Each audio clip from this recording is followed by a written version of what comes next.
Selamat datang kembali pemirsa. Selamat bergabung dengan channel Putut Al-Huda. Bersama saya sendiri Putut Al-Huda. Dalam beberapa menit ke depan saya akan membawakan berita terhangat terupdate di hari ini, yaitu politik dan artis. Silahkan tonton video ini sampai selesai agar tidak gagal paham.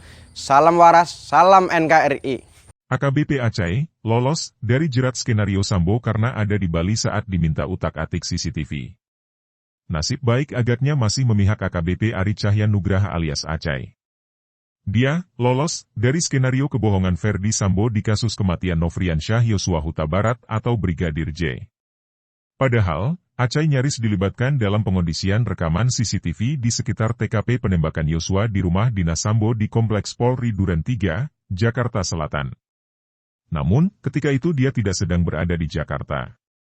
Sementara, anak buah Acai dan beberapa koleganya di kepolisian yang terlibat dalam utak-atik CCTV ini kini menjadi terdakwa obstruction of justice atau perintangan penyidikan kasus kematian Brigadir Yosua. Acai memang tidak sepenuhnya lolos dari imbas kasus ini. Hanya saja, hukuman yang dia tanggung lebih ringan karena tak ikut terseret ke penjara. Sejauh ini, Acai hanya dicopot dari jabatannya sebagai Kanit Isubdit 3 Direktorat Tindak Pidana Umum, Dittipidum, Badan Reserse Kriminal, Bareskrim, Polri. Dia juga dimutasi ke pelayanan markas, Yanma, Polri. Diperintah angkat jenazah AKBP Acai menjadi salah satu personel Polri yang dihubungi Verdi Sambo sesaat setelah penembakan Yosua, Jumat, 8 Juli 2022, sore. Saat itu, Sambo meminta Acai datang ke rumah dinasnya tanpa mengatakan kepentingannya. Acai yang sedang berada di kantornya di Bareskrim Polri, Jakarta, langsung menyatakan kesanggupannya. Dia lantas bertolak ke rumah dinas Sambo bersama AKP Irfan Widianto yang saat itu menjabat sebagai Kasubnit di Dittipidum Bareskrim Polri, bawahan langsung Acai. Keduanya tiba di rumah dinas Sambo sekitar pukul 18.30 waktu Indonesia Barat. Namun, Acai tak langsung menghampiri mantan Kepala Divisi Profesi dan Pengamanan, Kadif Propam, itu. Sebab, dia melihat Sambo sedang merokok dan wajahnya memerah seperti sedang marah. Acai membiarkan Sambo menghabiskan rokoknya. Setelah itu, barulah dia berani menghampiri Sambo dan bertanya maksud dari panggilannya. Ex-Jenderal Bintang 2 Polri itu lantas mengajak Acai masuk ke dalam rumah. Sesampainya di dapur, Acai melihat jasad seseorang tergeletak di bawah tangga. Sambo menerangkan bahwa itu merupakan jasad Yosua yang telah melecehkan istrinya, Putri Chandrawati. Kurang ajar dia sudah melecehkan ibu, Putri Chandrawati, kata Sambo seperti diungkap Acai saat memberikan keterangan sebagai saksi dalam sidang obstruction of justice dengan terdakwa AKP Irfan Widianto di Pengadilan Negeri Jakarta Selatan, PN Jaksel, Rabu, 26 Oktober 2022. Tak lama, ambulans datang ke rumah dinas Sambo. Namun, ternyata, petugas ambulans yang datang hanya satu orang. Sambo lantas meminta Acai untuk membantu mengangkat jenazah Yosua untuk dimasukkan ke mobil ambulans. "Cai, tolong bantu angkat jenazah," kata Sambo. Menurut penuturan Acai, ketika itu jenazah Brigadir J sudah dimasukkan ke dalam kantong. Jasad anak buah Sambo tersebut lantas dibawa ke mobil ambulans menggunakan tandu. Arahan CCTV sedianya, AKBP Acai sempat diperintahkan oleh Brigjen Hendra Kurniawan untuk mengecek CCTV di sekitar TKP penembakan Brigadir J. Ini terungkap dalam surat dakwaan 7 terdakwa kasus obstruction of justice. Menurut jaksa, sehari setelah penembakan Yosua atau Sabtu, 9 Juli 2022, Brigjen Hendra menghubungi Acai lewat telepon. Saat itu, Hendra masih menjabat sebagai Kepala Biro Pengamanan Internal, Karopaminal, Divisi Propam Polri, bawahan langsung Sambo. Namun, Acai yang merupakan tim CCTV dalam kasus KM50 itu tidak bisa dihubungi. Hendra memerintahkan anak buahnya, Kombes Agus Nurpatria, untuk menghubungi Acai. Lagi-lagi, tak bisa terhubung. Tak lama, ada panggilan telepon dari Acai ke ponsel Kombes Agus. Ponsel itu lantas diserahkan Agus ke Brigjen Hendra. Lewat sambungan telepon tersebut Hendra menanyakan soal perintah Sambo untuk mengecek CCTV. "Cai, permintaan Bang Sambo untuk CCTV udah dicek belum?" "Kalau belum, mumpung siang coba kamu screening," kata Hendra. Saat itu Acai menjawab bahwa dirinya sedang berada di Bali.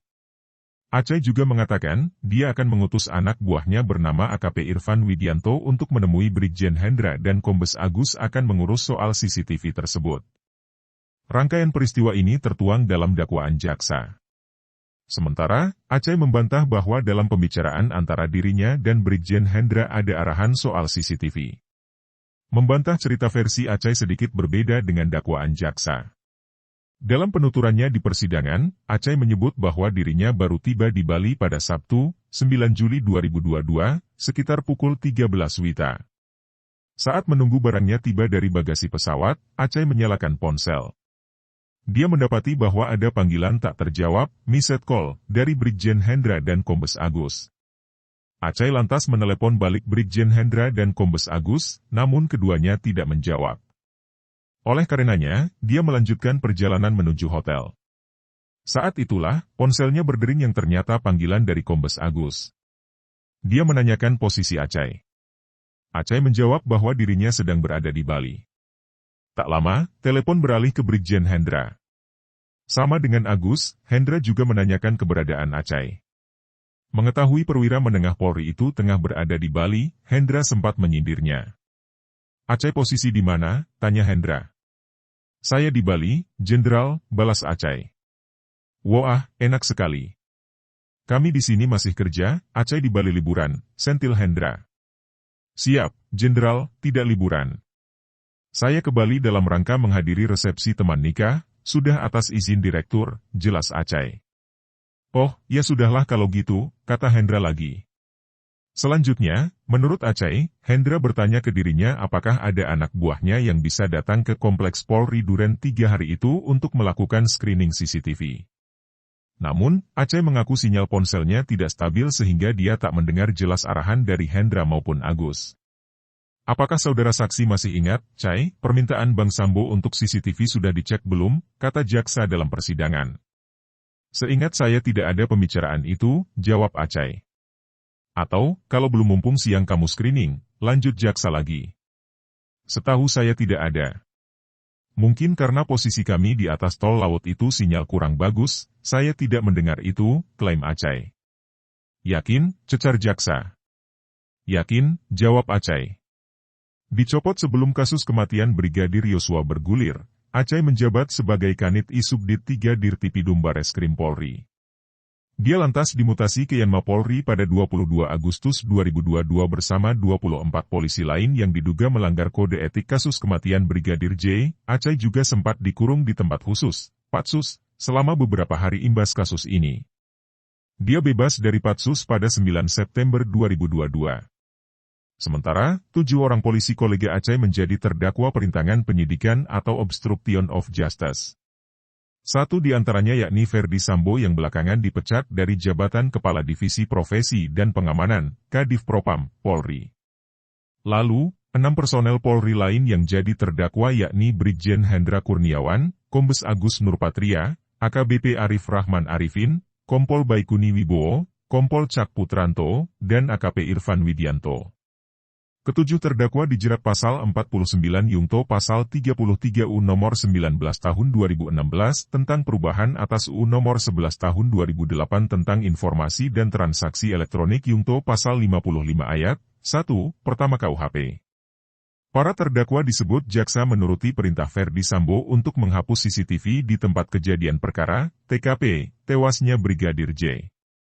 Selain itu, para terdakwa juga dijerat dengan pasal 48 Jo pasal 32 ayat 1, U nomor 19 tahun 2016 tentang perubahan atas U nomor 11 tahun 2008 tentang informasi dan transaksi elektronik Jo pasal 55 ayat 1, pertama KUHP.